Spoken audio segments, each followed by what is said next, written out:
L'Europe s'étargue d'être un continent de liberté, d'égalité et de fraternité. Mais derrière cette façade de modernité se cache une réalité bien plus sombre, une dérive inquiétante que l'on appelle aujourd'hui par son vrai nom, l'islamophobie. Et cette haine, bien plus enracinée qu'on ne le croit, ne cesse de s'amplifier. Loin d'être un simple rejet culturel ou une peur de l'inconnu, elle s'est muée en une forme de discrimination systématique, ciblée, souvent banalisées et dont les principales victimes sont les femmes musulmanes, particulièrement celles qui portent le hijab.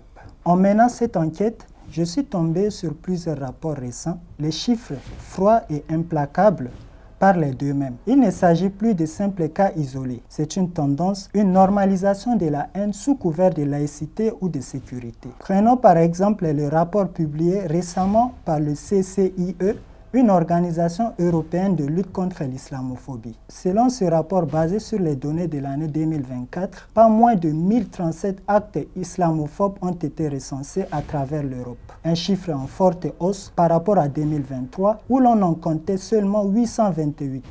Cette augmentation inquiétante montre que les discours haineux ne restent pas confinés aux marges de la société. Ils trouvent un écho croissant, parfois même dans les institutions. Mais ce qui glace le sang, ce sont les détails. Le rapport révèle que 76% de ces actes visent des femmes et plus précisément, 402 cas concernent directement des femmes portant le voile. Cela signifie que porter un hijab en Europe aujourd'hui peut suffire à être insulté, harcelé, agressé, voire exclu de l'espace public. C'est une violence silencieuse, quotidienne, qui marginalise une partie entière de la population. Les discriminations ne s'arrêtent pas à la rue, elles s'infiltrent partout, dans les écoles, les universités, les hôpitaux, les administrations et surtout le marché du travail. Une autre étude, celle de l'Agence des droits fondamentaux de l'Union européenne, pointe une hausse alarmante de la discrimination dans le monde professionnel. En 2016, 31% des femmes musulmanes déclaraient avoir subi des discriminations au travail.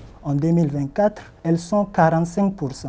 Le message est clair. Pour de nombreuses entreprises européennes, une femme portant le hijab n'est pas la bienvenue. Et ce climat délétère atteint même les événements internationaux. Lors des Jeux olympiques de Paris, plusieurs athlètes françaises musulmanes n'ont pas pu participer à cause de leur voile. L'exclusion devient institutionnelle, maquillée derrière des règlements prétendument neutres, mais qui ciblent toujours les mêmes. Les chiffres du rapport européen sur l'islamophobie sont tout aussi révélateurs. 59% des actes sont des discriminations, 17% relèvent de la provocation ou de la haine ouverte, 11% sont des calomnies, 7% des injures et 6% des violences physiques. Encore plus préoccupant, 58% des jeunes femmes musulmanes déclarent avoir été victimes de discriminations racistes.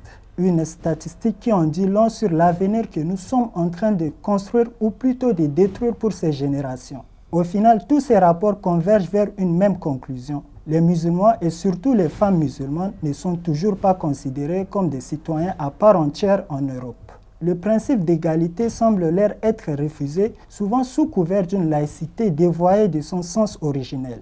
Il est tragique qu'au XXIe siècle, dans des sociétés qui se veulent éclairées, modernes et civilisées, on doive encore se battre pour le droit de s'habiller librement, de croire librement, de vivre librement. Et le fait même qu'on doive encore parler de tout cela au XXIe siècle est profondément affligeant. Il est grand temps que l'Europe cesse de détourner le regard.